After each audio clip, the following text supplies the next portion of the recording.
When people talk about the fighter that got them into boxing, you get the usual names: Muhammad Ali, Mike Tyson, Prince Naseem Hamed. But for me, it was a bit different. It was Derek Del Boy Chisora, a 49-fight veteran who has fought everyone, some of them numerous times. British, Commonwealth, European champion. This man has achieved everything apart from win a world title. And in his first world title fight, my God, he fought out of his skin in Germany as a massive underdog against Vitaly Klitschko, giving the Ukrainian man his toughest fight since Lennox Lewis back in 2003. Del Boy fought Vitaly Klitschko in 2012, and he went to war. I had that 7-5 to Vitaly, but Del Boy never stopped trying to win.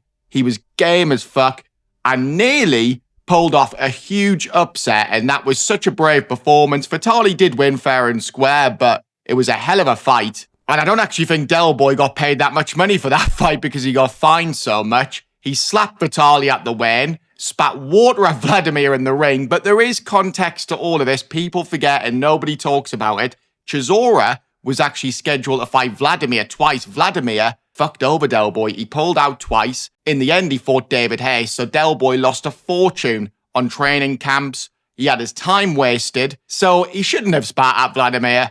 But at the same time, it wasn't just a random incident because that was Vitaly's brother. They had previous beef, and Chisora paid the price. He got fined. And after the fight, Del Boy was very relaxed, very chilled. He didn't kick off anymore. He didn't try and start any more beef with anyone. Well, apart from David Hay, of course. That was literally the greatest post-fight press conference of all time. It had nothing to do with Vitaly Klitschko. Del Boy and Hay gave us non-stop entertainment there. I must have watched that press conference 4,000 times. And that's what you want from boxers. That's why these post-fight press conferences these days are just not even worth watching, because Del Boy's not involved. When Del Boy's there, we get incidents like this, and it led to a mega fight at Upton Park. Both of them made an absolute fortune. I thought this build-up was fantastic for boxing, and it was the fight that got me into boxing purely because of Chisora. And you get all these boxing dinosaurs who kick off and say, oh, it's bad for the sport. We watch two fighters get in the ring and punch each other in the head and tragically kill each other sometimes. And you're getting all offended because Derek Chisora and David Hay had a brawl at a post-fight press conference. Get a fucking grip. And it was a fantastic fight that delivered. Thankfully, the Luxembourg board have actually got a bit of banter about them rather than the British Boxing Board of Control, who refused to be involved. All right, no worries, guys. Well, you're not involved then. It's still going to happen in Britain. It's going to be huge. The build-up's going to be fantastic. And the fight will deliver. And that's exactly what happened. The ring walks were sensational. I mean, look at Del Boy here. He just doesn't give a flying fuck.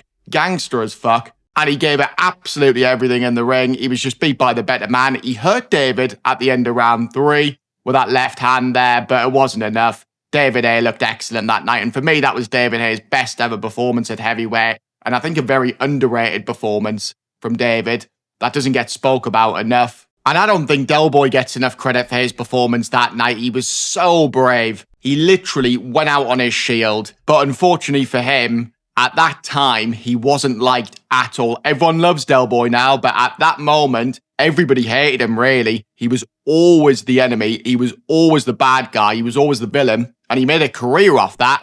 Now he's adored by everyone, which is good to see. But back then, he was despised. But as long as people are talking about you, who cares? In Del Boy's next meaningful fight, he fought against Malik Scott, who was 35-0-1. Lots of people were picking against Del Boy in this, and Del Boy produced a sensational performance, stopping Malik inside 6 rounds. Some people were kicking off about the stoppage. For me, I don't know what else Malik Scott expected. You get up at the last second, the ref's going to stop it. Get up earlier, mate. So Chisora won that fair and square and moved on, and picked up the vacant European title against Edmund Gerber, stopping him inside 5 rounds. And at this time, Del Boy was looking really good. He was looking in fantastic shape. He was getting fitter every fight, hitting hard. And lots of people, including myself, thought that he'd actually beat Tyson Fury in a rematch. And that fight happened after Del Boy beat Andre Parler and Kevin Johnson. And that was a massive event, massive build-up. Chisora and Fury were excellent in the build-up. They sold the hell out of that fight.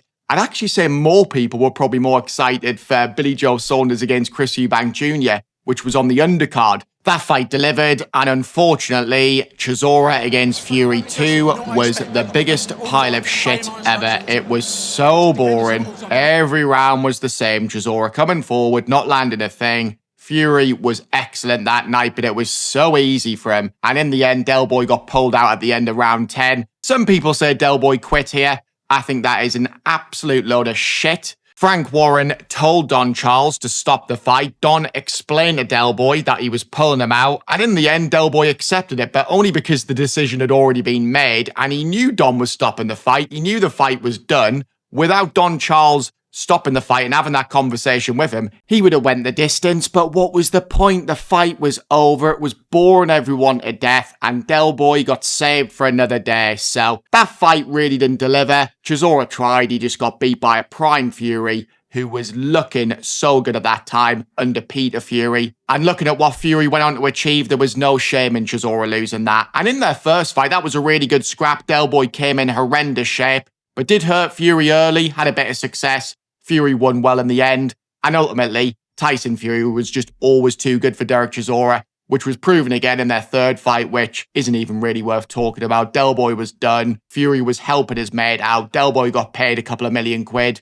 went 10 rounds again, and got stopped. Everyone was a winner. So Del Boy has been involved in some massive fights, none bigger, really, than that first Dillian White fight, which had everything. And I know he's fought better fighters than Dillian, but that build-up was next level. For me, it was the greatest build-up to a fight ever. We had the gloves are off where it kicked off, Del Boy throwing a table at Dillian, Mark Tibbs calling Del Boy a minge. You fucking minge. You're gonna get fucking seen to, I promise you. And that fight, fucking hell. I mean, people say heroin is a fantastic drug. I'd love to try it one day, but I guarantee you it will not be as good as that first fight. My God, they went to war and some. I thought Del Boy won. Most people thought he'd just about done enough to win. It was close, but for me, Chisora definitely done enough to get the nod there. He lost a split decision, and they did rematch 2 years later in 2018, but just before that, Del Boy did have a fight against Carlos Takam, which was an epic war. Del Boy was an underdog going into this, and most people thought if Chisora loses this one, he's done, he's finished, he's washed up, and in that fight, he did look done. His legs were gone. It looked like he couldn't move. He basically rope-a-dope Takam, and in round 8 landed the most beautiful overhand right of all time. Takam got back up, but it was only a matter of time before he was getting knocked out. I was waiting on Del Boy for my bet, which came in.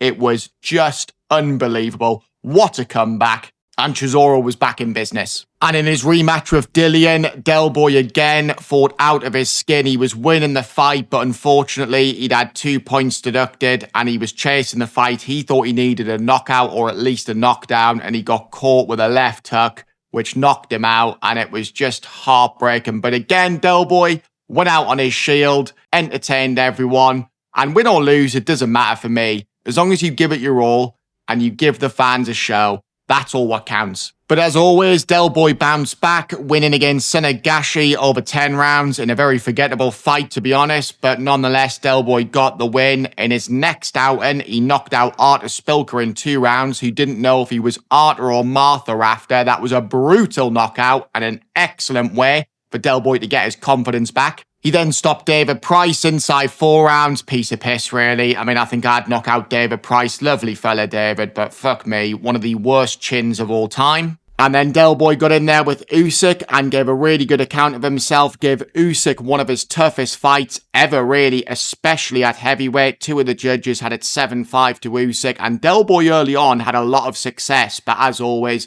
Usyk went up the levels in the second half of the fight and got the win. And I've saw a lot of people come out and say, especially the fight disciples, that Del Boy only won rounds against Usyk because Usyk wanted the AJ fight, but he wanted to entice AJ to fight him, so he deliberately lost rounds in there. Are you being fucking serious? How disrespectful is that to Del Boy? And as if AJ wouldn't have fought Usyk had he won every round. I think AJ's proven that he's not scared of anyone.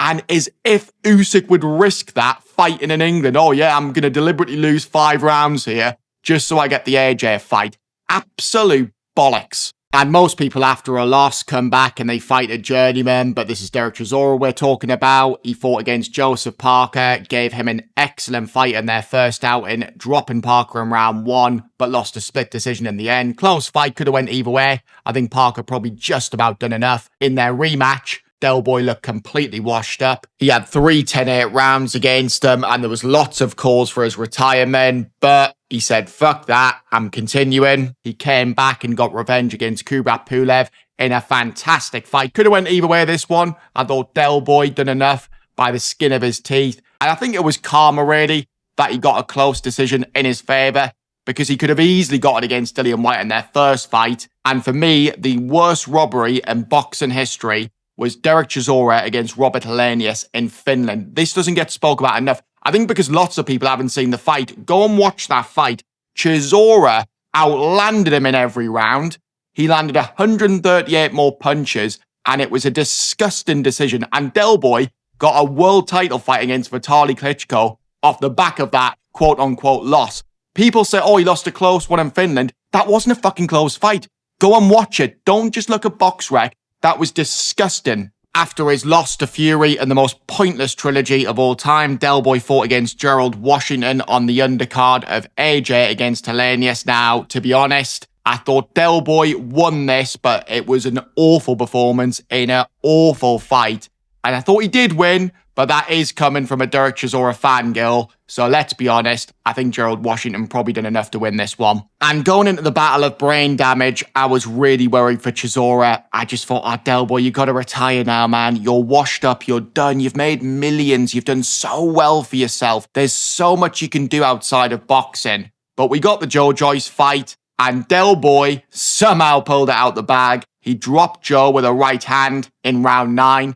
Winning a unanimous decision, and Del Boy somehow was still going, and it was just next level. What a fight, what a performance. After that, in Del Boy's last fight, he fought against Otto Wallen. He was a huge underdog in this again, but Chisora pulled off a huge upset, winning a unanimous decision. He dropped Wallen twice, nearly had him out of there in round 12. But Del Boy won a unanimous decision regardless. Unfortunately, one visually impaired judge who is clearly a massive fan of ABBA actually had it 114, 112. So without the knockdowns, they would have had it a draw. Just get out of boxing, you complete and utter total fucking moron. And after that, Del Boy currently has a record of 36 and 13 with no draws, which is mad to think really. He's had nearly 50 fights and not one of them has ended up being a draw. So who knows, maybe number 50 will be, but hopefully not.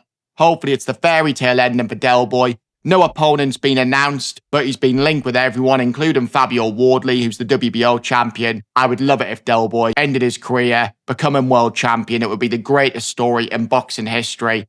But that is a dangerous fight for Chisora. He'd have a chance, he'd have a puncher's chance, but Fabio is banging his prime. Del Boy's well past it, but never write off Derek Chisora. And hopefully he does retire after number 50 because he's gave us enough moments. He's not going to get any better now. He's been on the slide for years.